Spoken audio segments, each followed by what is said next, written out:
पिछले कुछ दिनों से नहीं, पिछले कुछ महीनों से एफआईआई जो है वो अपना स्टेक सेल कर रही है इंडियन इक्विटी मार्केट में से और पैसे वापस ले रहे हैं। फिर इसी सिचुएशन में कुछ ऐसे स्टॉक सामने निकल के आए हैं रिसेंट क्वार्टर में कि जहाँ पे एफआईआई ने बाय किया है। ऑल ओवर नेट सेल है, फिर भी ऐसे 5-7 कंपनी निकल के आई है जहाँ पे एफआईआई ने अपना स्टेक बाय किया हुआ है। तो आइए दोस्तों हम उस वन बाय वन उसको समझ रहे हैं कि कौन से कंपनीज़ है और पॉइंट हम समझ लें कि एफआईआई के डेटा क्यों इम्पोर्टेंट है। क्योंकि एफआईआई का मतलब है फॉरेन डायरेक्ट इन्वेस्टर, जो फॉरेनर्स हैं वो हमारी कंपनी में इन्वेस्टमेंट कर रहे हैं। जो बड़ी-बड़ी कंपनीज़ हैं उसके फंड्स यहाँ पे इन्वेस्टमेंट कर रहे हैं। This is known as a smart money.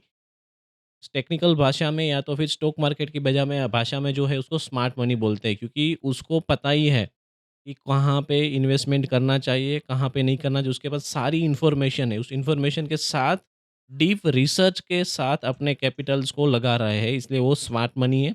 वो एक हमें क्या देता है, ट्रेंड सिग्नल देता है। जब वो हिस्सेदारी बढ़ा रहा है तो कंपनी के अंदर एक कॉन्फिडेंस हमें भी मिलता है एज अ रिटेल इन्वेस्टर कि ये कंपनी बहुत अच्छी कर रही होगी, तभी जाके उसके अंदर स्टेक इंक्रीज होता हुआ होगा। अदरवाइज उसको यदि ये स्टॉक बेच रहे उसका मतलब है कि वो कॉन्फिडेंस नहीं है। तो आइए दोस्तों स्टार्ट करते हैं बिना देरी के कि कौन सी कंपनी से जहाँ पे वो स्टेक इंक्रीज हुआ है। तो पहली कंपनी जो निकल के आई है वो है आईडीएफसी फर्स्ट बैंक। अब देखेंगे सितंबर क्वार्टर मतलब लास्ट टू लास्ट क्वार्टर में जो एफआईआई का होल्डिंग था वो तकरीबन 25% के आसपास था। जो दिसंबर रिसेंट क्वार्टर में आप देखेंगे कि 36.76% का यहाँ पे हो गया है, मतलब तकरीबन 12% का यहाँ पे इंक्रीज़ हुआ है। देखिए, जब पूरे इंडिया में से एफआईआई निकल रही है, इस पर्टिकुलर कंपनीज़ ने के अंदर एफआईआई ने 12% का इंक्रीज़ किया है अपना स्टेक। क्योंकि उसका रीज़न क्या है कि बैंकिंग सेक्टर के अंदर एक मजबूती उसको मिल रही है और फंडामेंटल्स जो है,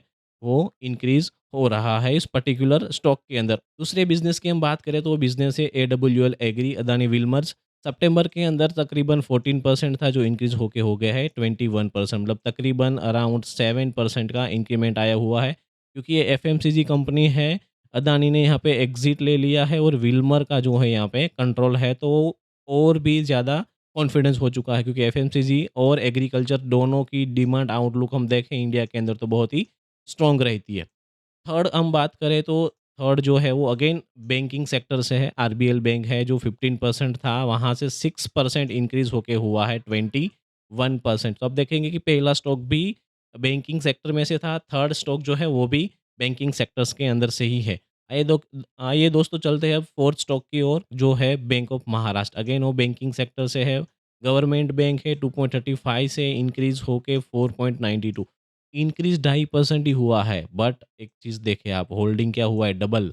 जो 2.35 था वहाँ से अराउंड 5% हो गया, मतलब 2.5 से 5% 2 गुना होल्डिंग हो गया है। क्योंकि जो उसकी एसेट क्वालिटी है, यदि आप और ज़्यादा फंडामेंटल जानते हो तो आपको पता लगेगा कि उसकी जो एसेट क्वालिटी है ना वो लगातार इंक्रीज़ हो रही है, जिसकी वजह से वहाँ पे ये आया हुआ है। नेक्स्ट जो है फ्रेश एंट्री के अंदर मिला है हमें, वोल्टास मिला है। तो पूरा ऑल ओवर हम देखें कि क्या हुआ है तो आईडीएफसी फर्स्ट बैंक के अंदर 12% है, वहाँ से लेकर AWL, RBL and bank of Maharashtra के अंदर हमें जो है वो इंक्रीज़ होने को मिला हुआ है। तो ये दोस्तों कॉन्फिडेंस दिखा रहा है इस मार्केट के अंदर। हमें यहाँ पे इम्पोर्टेंट पॉइंट्स भी ध्यान में रखने की, रिस्क मैनेजमेंट और आपकी एडवाइजरीज़ के बिना आपको कोई भी स्टॉक परचेज़ नहीं करने हैं।